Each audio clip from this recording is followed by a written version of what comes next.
Shalom, selamat pagi saudara yang dikasihi Tuhan. Kiranya berkat, damai sejahtera dan sukacita dari Tuhan Yesus Kristus senantiasa menyertai saudara sekalian. Sebelum kita mendengarkan firman Tuhan dan renungan, mari kita berdoa. Tuhan Allah Bapa yang baik, kami sungguh bersyukur atas kebaikan dan kemurahan-Mu, karena Engkau Tuhan yang tidak pernah meninggalkan kami, sehingga kami dapat bangun dalam kondisi sehat dan menikmati indahnya pagi ini. Jika sebentar kami akan mendengarkan firman-Mu, urapilah kami dengan Roh Kudus-Mu, agar kami bisa mengerti dan memahami apa yang Tuhan sampaikan kepada kami, sehingga kami semakin hari semakin bertumbuh iman kami kepada Tuhan. Terima kasih Tuhan, di dalam nama Tuhan Yesus Kristus kami berdoa. Amin. Saudara yang dikasihi Tuhan, tema renungan pada pagi hari ini adalah jangan terkontaminasi. Bacaan diambil dari Injil Lukas pasal 10 ayat 36 dan 37. Demikian sabda Tuhan. Siapakah di antara ketiga orang ini menurut pendapatmu adalah sesama manusia dari orang yang jatuh di tangan penyamun itu? Jawab orang itu, orang yang telah menunjukkan belas kasihan kepadanya. Kata Yesus kepadanya, pergilah dan perbuatlah demikian. Saudara yang dikasihi Tuhan, di suatu hari Sabtu, Pak Tino harus masuk kantor karena ada tugas yang harus diselesaikannya. Seperti biasa, Pak Tino berangkat lebih awal untuk mengantisipasi jika ada kemacetan atau kerusakan motor. Ternyata benar, di pertigaan kilometer 18, jalanan sangat padat. Lampu merah mengharuskan Pak Tino dan orang lain yang seiring dengannya menghentikan kendaraan. Ketika lampu hijau menyala, orang bergegas memacu kendaraannya. Gubrak! Kira-kira seperti itu suaranya ketika Pak Tino jatuh bersama motor yang dia kendarai. Hal ini terjadi karena pengendara motor yang berada di samping kanannya tiba-tiba melaju dengan kencang dan menyenggol setang motornya.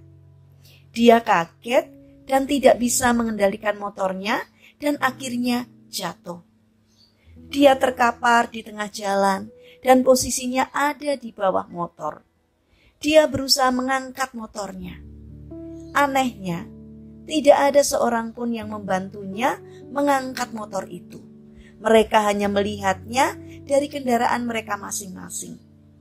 Bahkan orang yang menyenggol motornya pun langsung tancap gas tanpa menghiraukannya. "Hai, jangan lari!" teriak Pak Tony. Namun tidak dihiraukan. Marah, kesal, dan sakit. Itulah yang dia rasakan saat itu.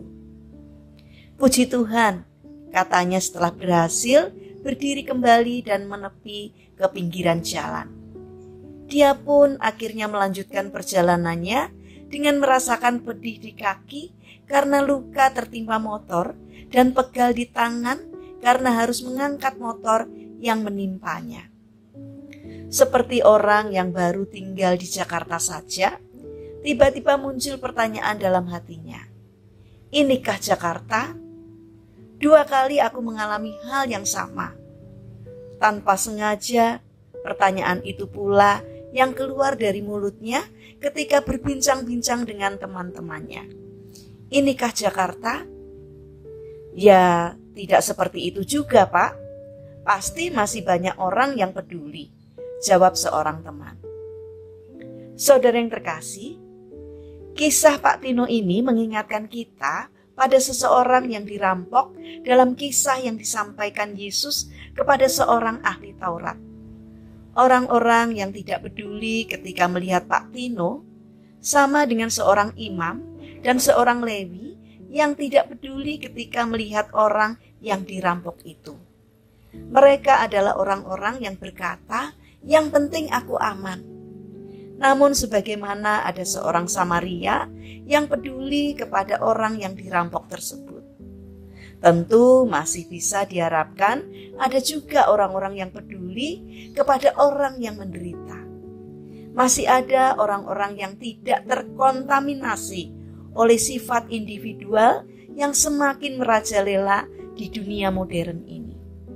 Masih ada orang-orang yang perasaannya terganggu ketika melihat penderitaan orang lain, yang membuatnya bergerak cepat untuk menolong si penderita. Saudara yang terkasih, mari kita menjadi salah seorang di antaranya, yaitu orang-orang yang tidak bisa tidur nyenyak setelah melihat orang-orang yang membutuhkan pertolongan. Bukalah hati dan tangan kita untuk menjadi saluran berkat Tuhan bagi mereka yang membutuhkannya.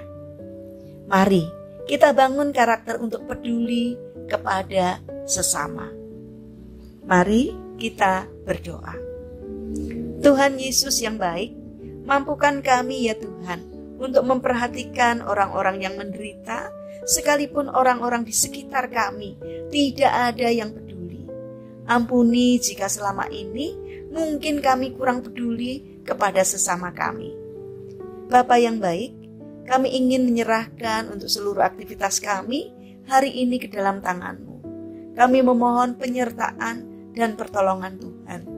Berikan kesehatan kepada kami dan juga orang-orang yang kami kasihi.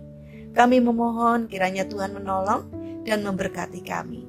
Kami juga berdoa untuk saudara-saudara kami yang mengalami sakit dan lemah fisik. Kiranya Tuhan berbelas kasih untuk menolong, menjamah, dan menyembuhkannya. Demikian juga berkatilah bangsa dan negara kami, terutama para pemimpin yang Engkau percaya untuk memimpin negeri kami. Kiranya Tuhan memberi hikmat dari surga, sehingga dalam setiap menjalankan tugasnya, apapun yang dikerjakannya, seturut dengan pimpinan Tuhan. Terima kasih Tuhan, kami serahkan doa ini hanya di dalam nama Tuhan kami, Yesus Kristus. Amin. Puji Tuhan, saudara yang terkasih, selamat berakhir pekan dengan orang-orang terkasih. Kiranya firman Tuhan hari ini dapat menjadi berkat bagi kita semua. Haleluya.